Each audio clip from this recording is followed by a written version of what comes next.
Terima kasih sudah mengklik video ini. Sebelum memulai video ini jangan lupa like dan klik tombol subscribe. Dan juga nyalain loncengnya agar kalian nggak ketinggalan update terbaru dari Novel Art. Jangan lupa juga share ke teman kalian, agar teman kalian gak bosen di saat karantina. Dan semoga wabah ini cepat berlalu. Amin. Selamat menonton.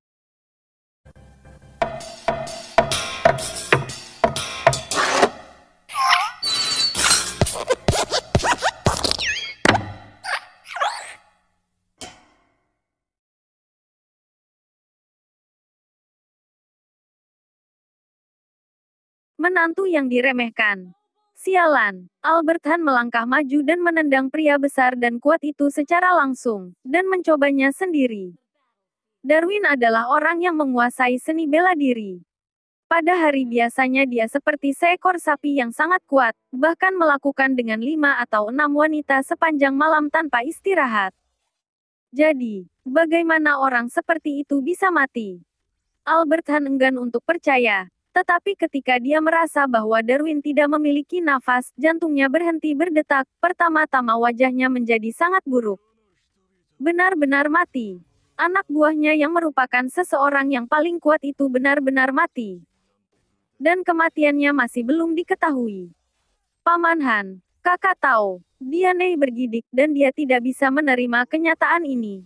Tidak masalah jika Darwin mati dengan sendirinya. Tetapi jika dia dibunuh oleh Morphy, maka itu terlalu menakutkan. Tutup mulutmu. Albert Han memberi Nei tatapan dingin. Dia sekarang sangat marah pada Nei. Jika bukan karena masalah Nei, dia tidak perlu membawa Darwin ke sini hari ini, dan Darwin tidak akan mati di sini. Nei tiba-tiba bergumam, yang akan membuat Albert Han marah. Dia tidak berani menyinggung nasib malang Albert Han. Cara memalukan apa yang sebenarnya kamu lakukan.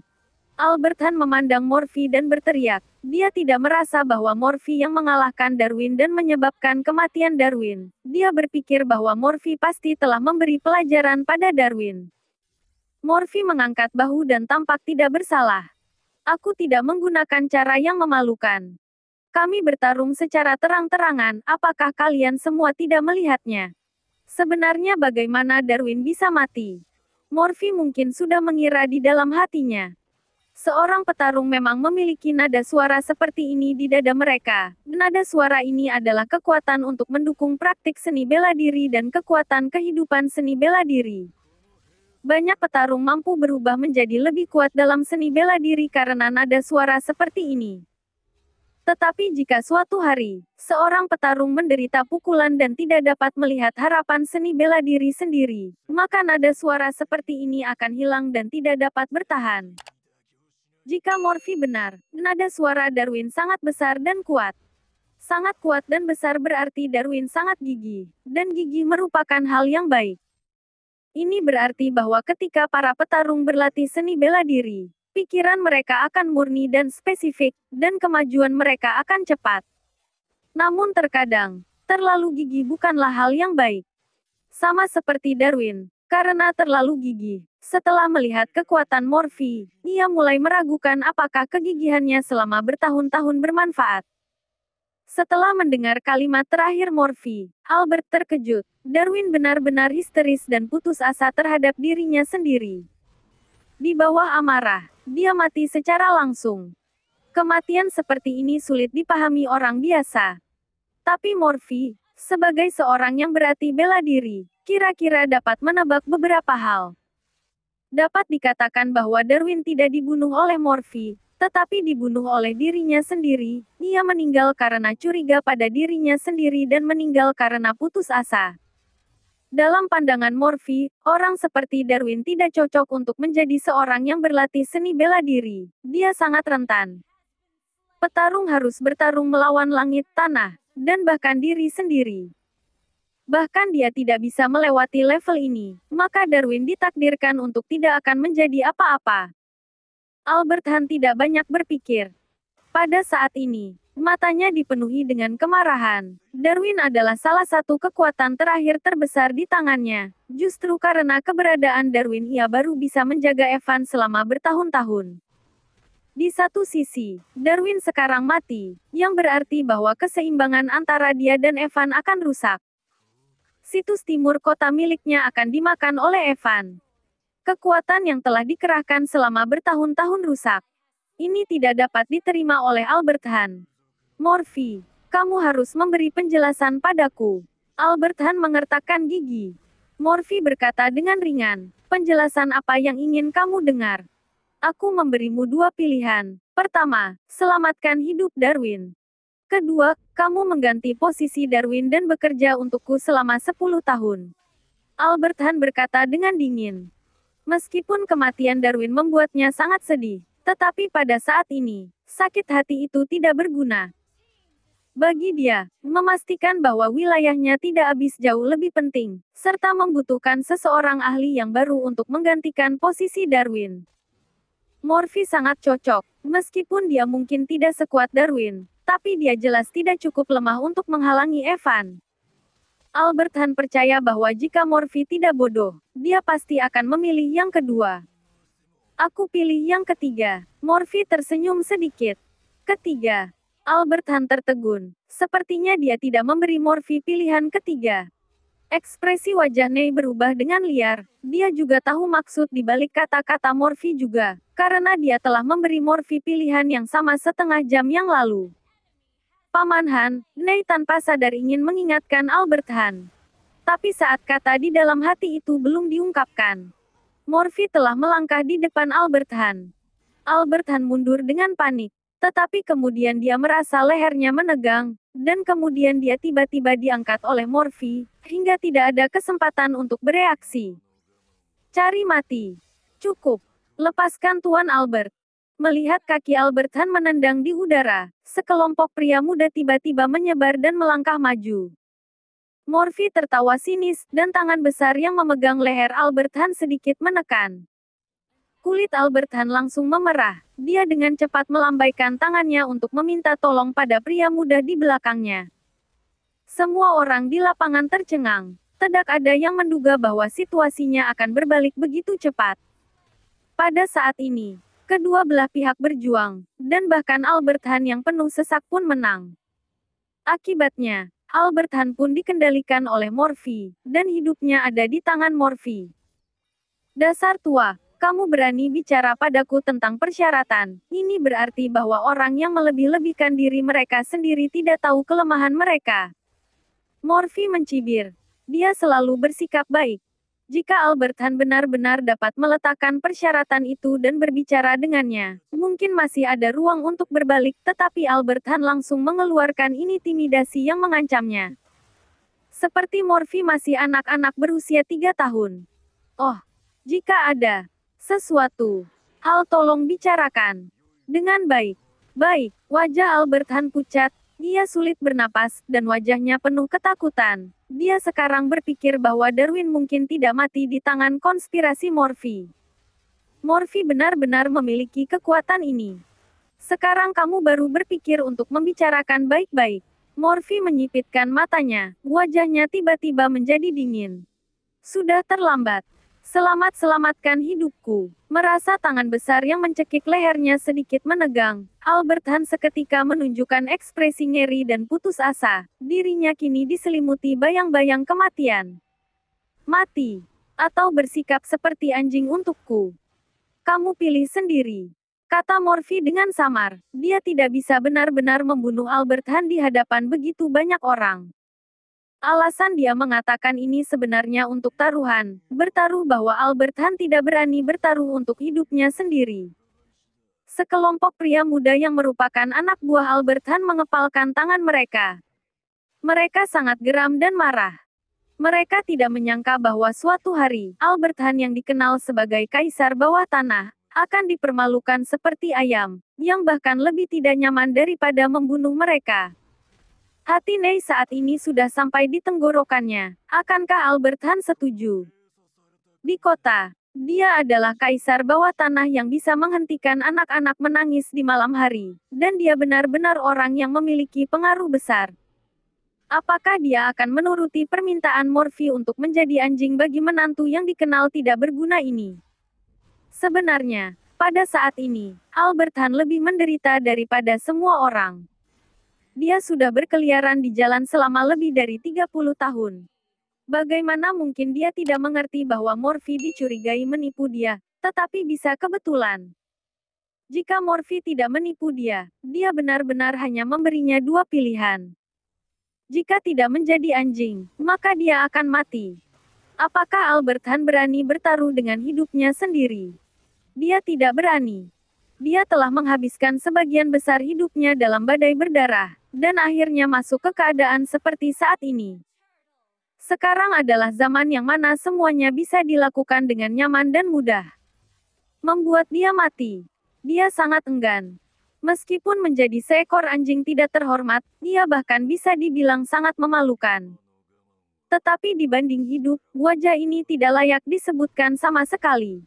Menjadi seekor anjing, Albert Han tersenyum sedih, dan akhirnya membuat pilihan. Begitu suaranya jatuh, dia merasa lehernya longgar, dan kemudian tubuhnya terlempar ke tanah. Tuan Han, semua, bunuh dia.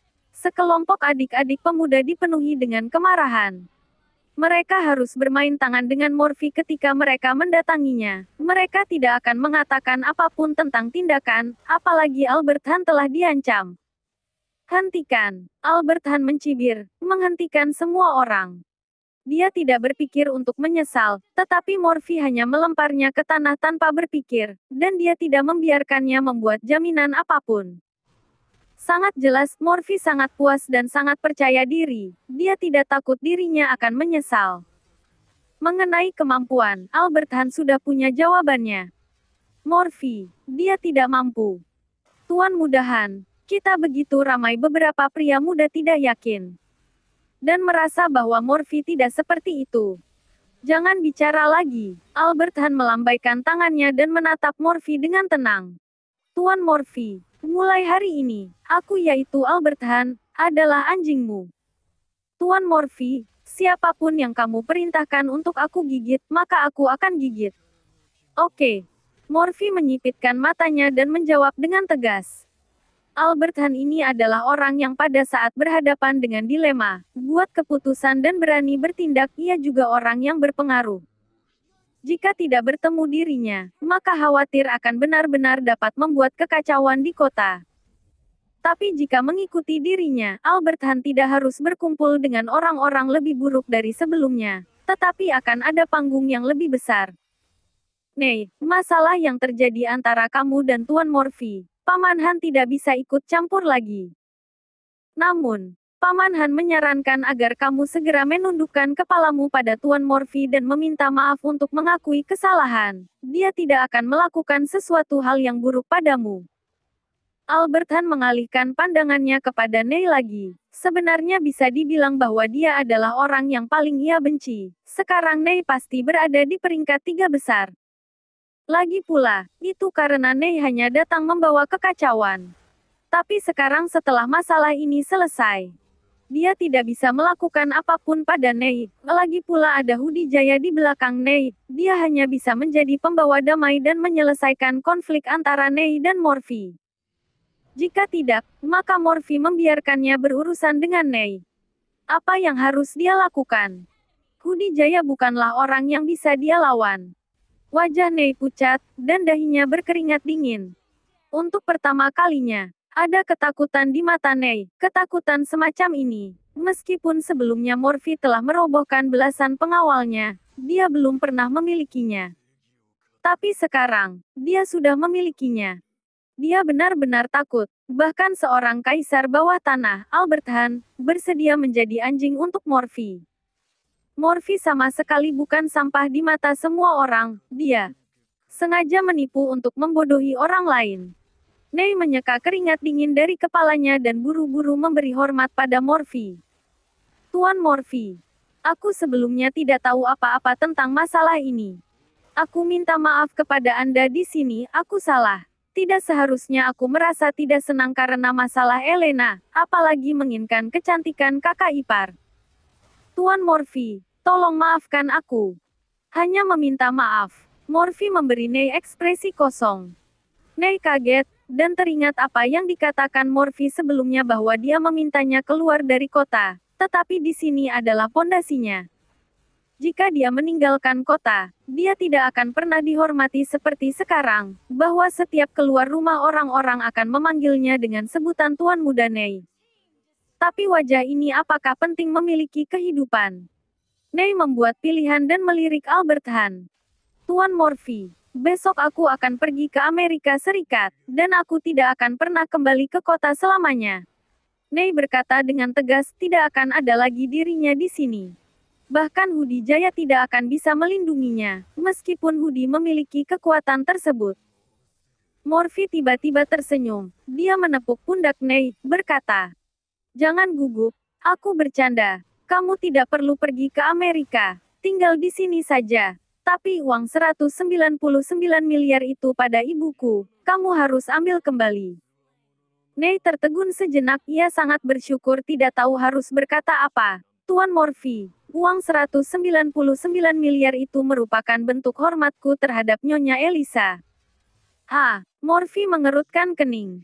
Aku bilang jika kamu harus ambil kembali, maka kamu harus ambil kembali. Jika kamu memiliki banyak uang dan tidak tahu bagaimana menghabiskannya, maka berikan 199 miliar itu kepada Albert, biarkan dia membelikan makanan dan minum untuk semua pemuda itu. Ya, Tuan Morphy, uang 199 miliar itu akan kembali, dan kemudian menghormati Paman Han. Nei agak bingung, bukankah Elisa ibu mertua Morphy? Meskipun keduanya saling membenci, tapi harusnya tidak perlu menyulitkan diri sendiri dengan uang 199 miliar. Tetapi dia tidak berani menentang kata-kata Morphy lagi, jadi dia harus setuju. Albert Han menarik napas, 199 miliar. Morphy bahkan tidak mengerutkan kening, dan sikap ini saja membuatnya merasa malu. Albert Han tidak berani membenci Morphy lagi. Dia berpikir bahwa Morphy hanya orang yang kasar. Sekarang tampaknya mentalitas Morphy juga tidak buruk. Bahkan di satu sisi, Morphy lebih cocok untuk menjadi bos daripada dirinya. Kalau begitu aku mengucapkan terima kasih kepada Tuan Morphy atas nama adik-adik pemuda. Ekspresi wajah Albert Han terlihat tulus, dia tahu bahwa sekarang dia sudah menjadi orang Morphy. Apalagi Nei memberikan uang itu kepadanya, lebih baik mengatakan bahwa uang ini merupakan pemberian Morphy. Tidak perlu. Morphy menggelengkan kepalanya, dia tidak kekurangan uang sama sekali. Terakhir kali, Jafar memberinya kartu bank. Di dalam kartu itu ada uang sebesar 100 triliun. Hingga sekarang Morphy belum menggunakan satu peser pun. Alasan untuk memberikan uang ini kepada Albert Han adalah bahwa di satu sisi ia tidak ingin Elisa mengambil uang itu. Di sisi lain ia ditenangkan oleh Albert Han dan para bawahannya. Bagaimanapun sebelumnya ia pernah melukai wajah Albert Han. Albert Han ke depannya akan menjadi orangnya. Tentu saja, dia tidak bisa membiarkan ada duri yang tertinggal di hati Albert Han. Melihat bahwa Morphy tampaknya tidak menunjukkan maksud untuk merepotkan dirinya lagi, Nei akhirnya lega. Namun, baru saja ingin melangkah maju untuk menghampiri Morphy, ponsel pun berdering, dan peneleponnya adalah Hudi Jaya. "Paman, bocah jahat, di mana kamu sekarang?" Suara marah Hudi datang sebelum Nei menyelesaikan kata-katanya. "Paman, aku di Queen Buliding." Nei tertegun. Dia tidak tahu mengapa Hudi tampaknya sangat marah padanya. "Apakah Tuan Muda Wijaya ada di sampingmu?" Hudi menekan kemarahan di dadanya, dan bertanya. Begitu dia turun dari pesawat, dia mendengar halilintar pada hari yang cerah. Nei membuka siaran langsung. Dia secara terang-terangan meminta Lani untuk berencana mempermalukan Morphy. Pada saat itu, Hudi merasa bahwa langit akan runtuh. Dia akhirnya menangkap garis batas keluarga Wijaya melalui Morphy. Akibatnya, keponakannya benar-benar jatuh cinta dengan istri Morphy. Hudi hampir tercengang karena berita itu.